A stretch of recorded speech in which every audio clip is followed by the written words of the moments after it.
And KP, whether it's Luka against Boston or against the Clippers in the playoffs, what is it about these moments from your perspective that allows him to succeed in crucial situations like this? Special talent, and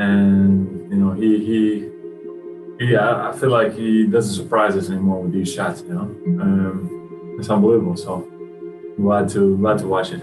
A little over a month ago, I made a video that garnered a fair amount of scrutiny from the Mike Mafia. You see, I came out and made a video called Luka Doncic and Kristaps Porzingis don't have a good relationship, according to Mark Cuban. And although many of you guys thought that this was a little bit of a reach, today Kristaps Porzingis came out and vocally validated those concerns and those issues. And although back then there were a lot of cryptic messages that we had to evaluate and diagnose ourselves, if we paid more attention to this Los Angeles Clippers and Dallas Mavericks first round series, we'd understand why Kristaps Porzingis is so frustrated. And honestly, I think this is all salvageable, but I don't like how the entire internet is turning on Kristaps Porzingis, and I am no exception because I kind of poked a ton of fun at Kristaps Porzingis on my Twitter page as well. So what's going on, guys? Your boy Mike here. Real quick before we get to the content, guys, this is our 4th video in 3 days, so if you could do me a favor and smash the like button for the YouTube algorithm, consider subscribing and turning on our notifications. I'd greatly appreciate it. I'm also giving away a pair of Apple AirPod Maxes to anyone that follows me on Instagram, and we're giving away a next-gen console to anyone that subscribes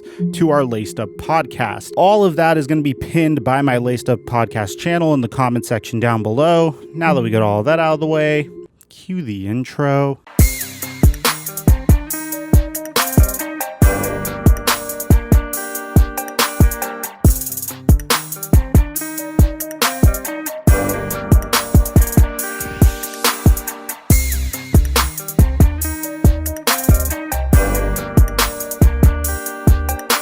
Mic check 1 2 1 2. What's going on, everybody? It's been 28 months since the Dallas Mavericks and the New York Knicks swung a blockbuster trade that completely shook the landscape of the NBA. You see, the Dallas Mavericks hit on their 2018 NBA draft pick. Well, it was technically a draft day trade of Trae Young for Luka Doncic, which might go down as the most balanced trade in NBA history. But what wasn't as balanced was this trade between the Dallas Mavericks and the New York Knicks. You see, Kristaps Porzingis was quite possibly the greatest NBA draft pick by the New York Knicks of the past decade, maybe even more so. He made an all-star team in 2018. He was on the all-rookie first team in 2016. He was extremely young and a center that fit into the modern NBA. But unfortunately, due to the mismanagement and the circus that was the New York Knicks front office, Kristaps Porzingis has become alienated, especially when one of the greatest head coaches that for some reason is your executive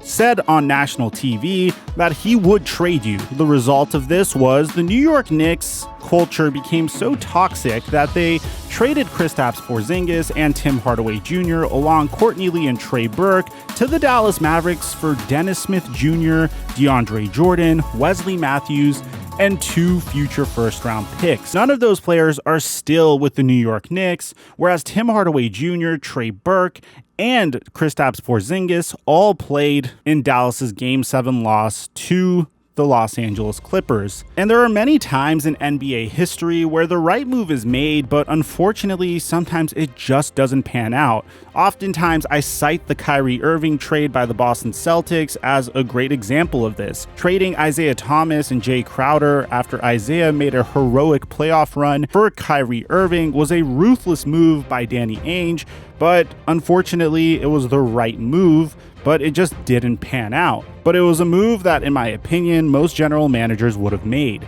In this instance, you have Mark Cuban that is viewing Luka Doncic as the next generation's great player.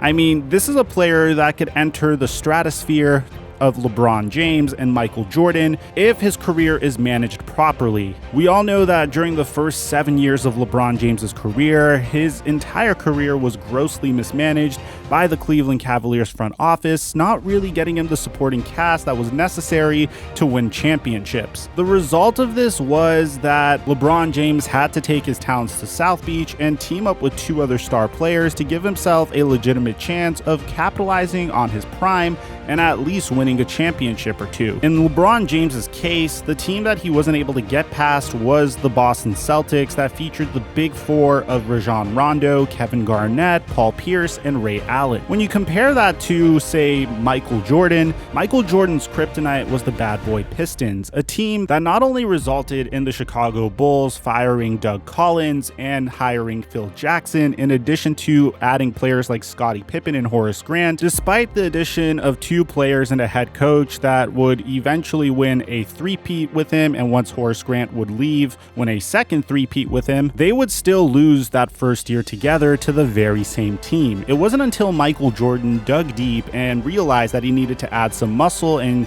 change his training regimen so he could absorb the hard fouls that the Bad Boy Pistons were giving him, that he was able to finally slaughter the beast that has been holding him back throughout the entirety of his career. Now, why am I telling you this? Because Luka Doncic is in a very similar situation, in the sense that clearly he has a front office that is dedicated to getting him whatever he needs to make a championship run. The Kristaps Porzingis trade by the Dallas Mavericks is very similar to the Kyrie Irving trade by the Boston Celtics. It was a move that on paper and in theory is a successful move. It's a move that any general manager should do. You got 2 pieces that at the very least could contribute to a championship roster in Tim Hardaway Jr. and Kristaps Porzingis. And I do believe that Luka and Kristaps could win together if some of these other issues are fixed. So the first thing is the chemistry between Luka and Kristaps needs work, and it's very apparent after everything we've been seeing from this team over the past year. Kristaps said on his dynamic with Luka in the beginning of April,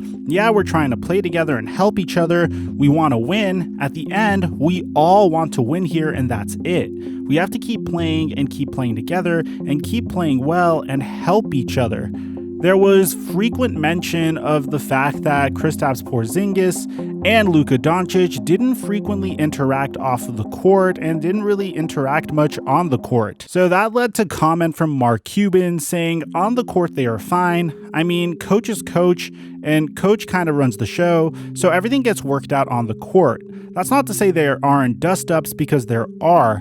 I'd compare it to Jason Terry and Dirk Nowitzki. If you remember, when we first got Jet Terry, Dirk was not a fan. Dirk did not like him, and we lost in a playoff series because Jet made a mistake against Steve Nash, and that just made it even worse.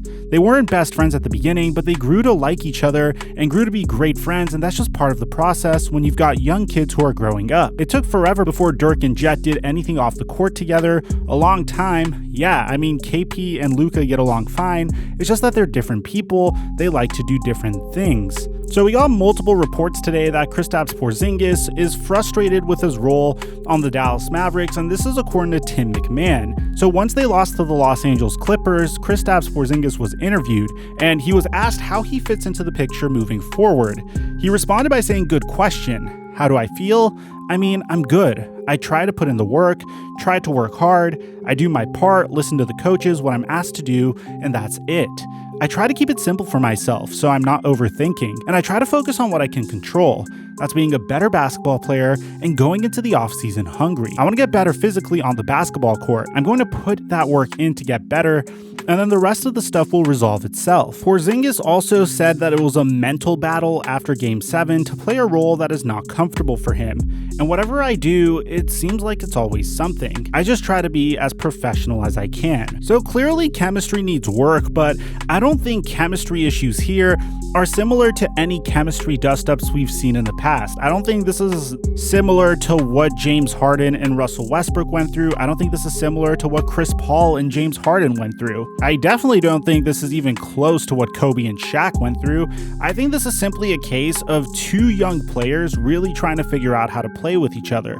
Bear in mind, Luka Doncic is just 22 years old, and I actually see Kristaps Porzingis' point here. When you watch the way the Dallas Mavericks offense is run, it seems like they're running 5 out with Luka Doncic, which is a given. That's what you should do in the modern NBA. But I would like to see them do something similar to what the Lakers do with LeBron James and Anthony Davis. There are some sets that are built based upon Anthony Davis in the post and getting Anthony Davis into spots that he succeeds in. Whereas in Kristaps Porzingis' case, you're paying this guy a max contract to camp around the perimeter and just shoot threes. And eventually that's going to take him out of rhythm, and he's not going to be that effective on the offensive side of the floor. And to be honest, he's a bit of a defensive liability. Now we got to focus on Luka Doncic, because like Michael Jordan, there are some things that he needs to do for himself physically in addition to learning how to play with Kristaps Porzingis. This man is gassing himself out throughout the entire game. And if you watch him bring the ball up court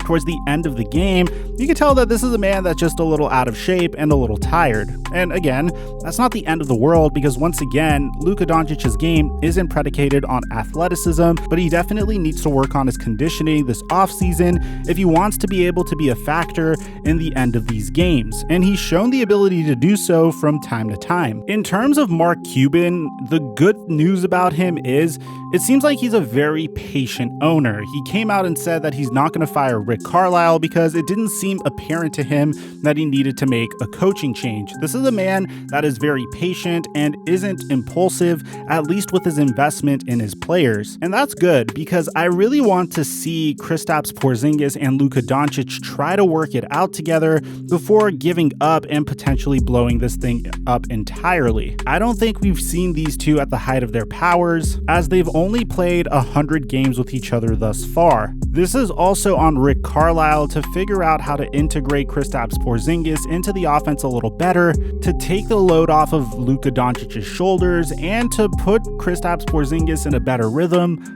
to put the Mavericks in a situation to succeed in games. If you remember in last year's series versus the Los Angeles Clippers, the Dallas Mavericks were absolutely unstoppable when KP and Luka were on the floor. And while they did take a little bit of a step back this year, sometimes a step back is necessary to take 2 steps forward. So let me know in the comment section down below, do you think the Mavericks could win a championship around the core of Kristaps Porzingis and Luka Doncic, or do you think this is unsalvageable? Aside from that, I'm your boy Mike, and I'm dropping our mic until our next upload.